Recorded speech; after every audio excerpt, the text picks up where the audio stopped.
In this video, I will going to show you how to set up JupyterHub as a module organizer.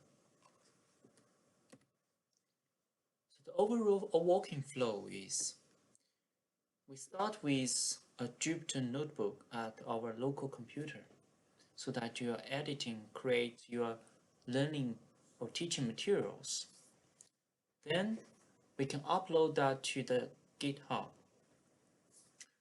Once that's done, the GitHub as a repository for storing our learning teaching material. And then we use the command to push the content to the JupyterHub. Essentially, GitHub and JupyterHub are synced, just like your OneDrive. Whenever you have some change in GitHub, the content will be updated in JupyterHub. For the JupyterHub, essentially is the interactive interface for our students. Every student will have their own folder that will not interfere with the GitHub or Jupyter notebook. That means if you change anything in their own folder, it will not change our original materials. But the other way around, it will change the things they are seeing. Okay? So to achieve it, okay, we should start from very basic, some detailed working flow. The first step is to install the Jupyter notebook at your local computer. I assume most of you haven't installed it. So there's many ways to install the Jupyter notebook. Okay, we first need to install the Python package. If you go to search Python and you download the latest version, so any of them, and you install it first of all. Once that's done, you should be able to already find it in your start packages. Okay, so if you just leave it here, we're not going to use it for now, and we are using actual things based on the Python, which to install it, which we have to use the command called pip. Pip is the Python related command to install any packages. So we just follow that pip install notebook. Okay, so press enter. As you can see, I already have my Jupyter notebook installed, so I don't need to worry about that. To run the notebook, you just using the command window and type Jupyter notebook.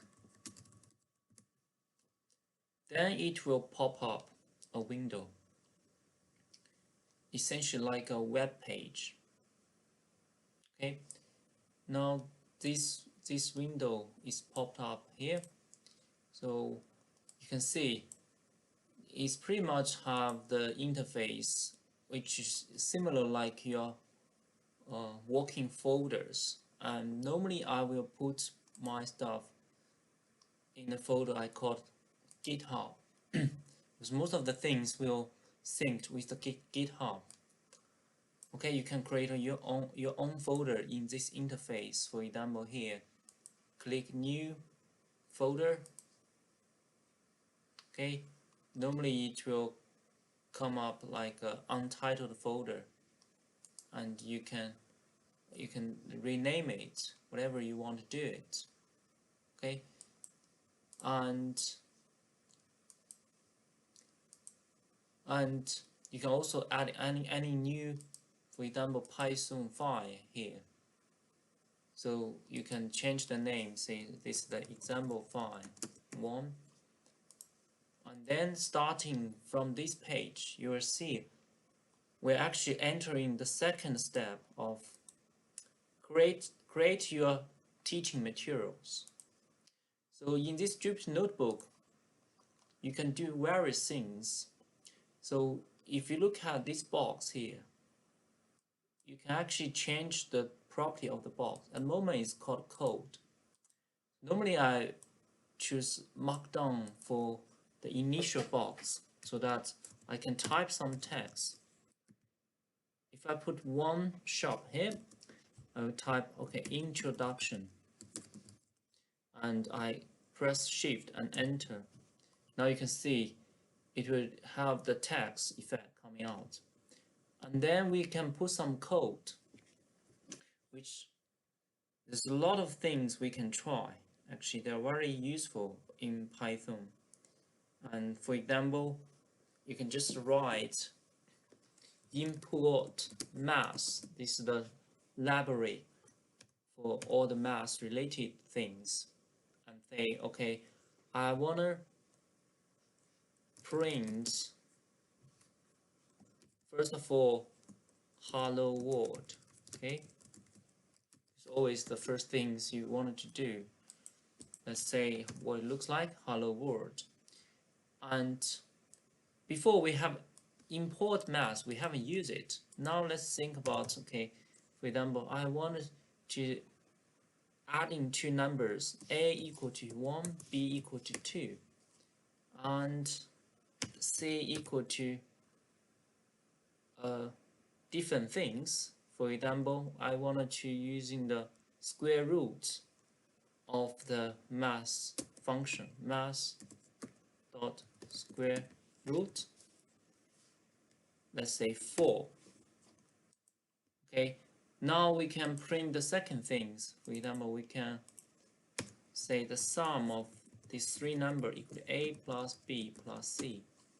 And then we can print out the sum equal to sum, right? And then we can see, okay, when the sum up, you can get 5. So you can pretty much put everything in these things. Even you can create something like a picture. For instance, like let's find an image. And yeah, we can copy this one. And then you make sure this window is not in Markdown. Okay, then we can copy an image and enter shift. So this will appears like an image. And we can also plot different figures in Python to visualize result. Math plot. And this is the library particularly useful in Python. So we can import this data. For example, we can use a very useful library which is called import matplot library.pyplot as plt. Plt just like simplified version, and we can import numpy as np so that we don't need to type the full name of numpy. Now we can generate a range of value. For example, np has a function called linear space from 0 to 10. It's a 10 value in between. And then we have y equal to x squared. And then we want to plot the figure.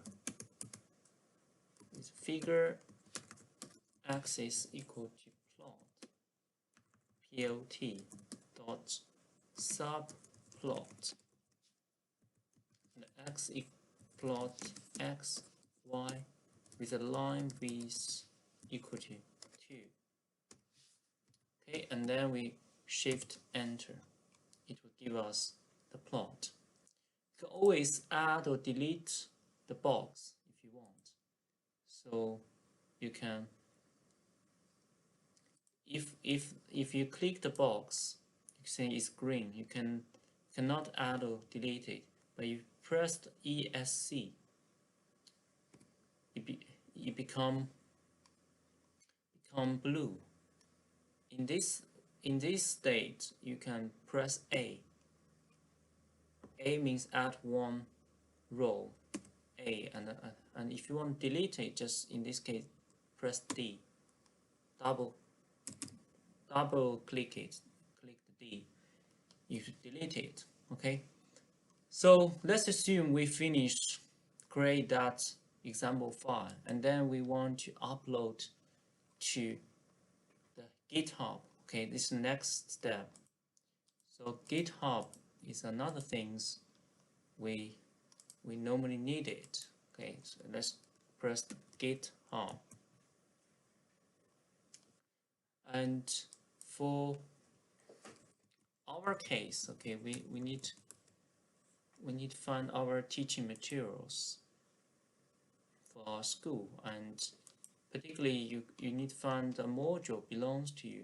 So here I have found a module here, and now you can see this is the updated folder. We now assume we need to upload a new file here. Okay, first of all, okay, in your local space, you need to basically download the whole repository to your local folder. You can copy the directory here, somewhere here, copy, and for example, I go to one of my folder called GitHub. Now, once you done that, you still need remember to install the git install.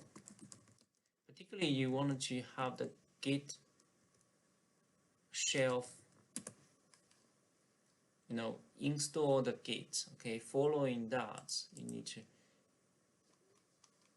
need to install the git on your Windows. Okay, so there's many ways you can do it, because here mentioned find the git for the Windows installer. So then you will have a git bash. Okay, I'm not going to show that, but basically once you install that, you'll be able to open the git bash command window, and basically what you do is when you right click, you will see a git bash here. And now what you want to do is you want to clone the content from the online. Okay, although originally it's the empty folder, you want to just to link your local computer with the online repository. To do that, git clone, and then because I already copied that, and now I right click, this address is coming to here, and then you should able to press enter. So now since I already done this, I don't need to press the enter. So now that means I already have this folder here called teaching material, and I have the same folder like here. So suppose I made some change in one of the file. Now I wanted to upload the local file here. For example, this is the one I just changed. So I go to my Jupyter notebook, which I just opened before. Is this one. So basically what you do when you open the Jupyter notebook, you can find the folder, find the file, and if you click that one, okay, you'll be able to modify it and put anything you want here. Okay, so now since we have done that, okay, we wanted to make some changes. We already make some change, and we wanted to upload it to the GitHub. So now we already go to the third step. Okay, upload the teaching material via GitHub. Before you do that, you have to contact the IT officer in our school and let him to add you to this repository, so that you were acting like a collaborator, contributor to this module. Otherwise, you're not able to change anything. Okay, so since I'm a contributor here, so I'm able to commit any change here. So now I'll show you a few commands I normally use. Okay, so they only need 4 commands. let's do that. So git add, put a dot here. Okay, don't worry, all the things, yeah, sometimes take a bit time. Yep. Because we, over the time, you maybe make a lot of changes, okay? But in reality, you want to just go to the folder you have made the change, okay? So the best things I would suggest is I go to my folder teaching material, go to this folder, and then I right click git bash, and then I put git add again. Now this is the change in my local folder, not the upper directory. Okay, now put the second command git status. Now this shows where I have made the change, and you put git commit, and you can mention the date you have made the change. Okay, now I have made 3 files have changed, 1 insertion and some deletions, and then I put git push. So once I've done that, the new files will push to the essentially push to the GitHub repository. What you wanted to check, you can see here there's some changes. You refresh it, you will see I have made some change in week 4 and I put the date here. So now when you go there, you will see the latest version of the file. Okay, once you have done that, you pretty much you have done the job. And the last things you want to do, follow my instructions, check the update of JupyterHub. JupyterHub, the student interface.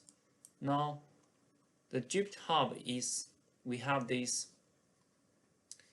the website address, okay, hub.com/-teach qmulac.uk.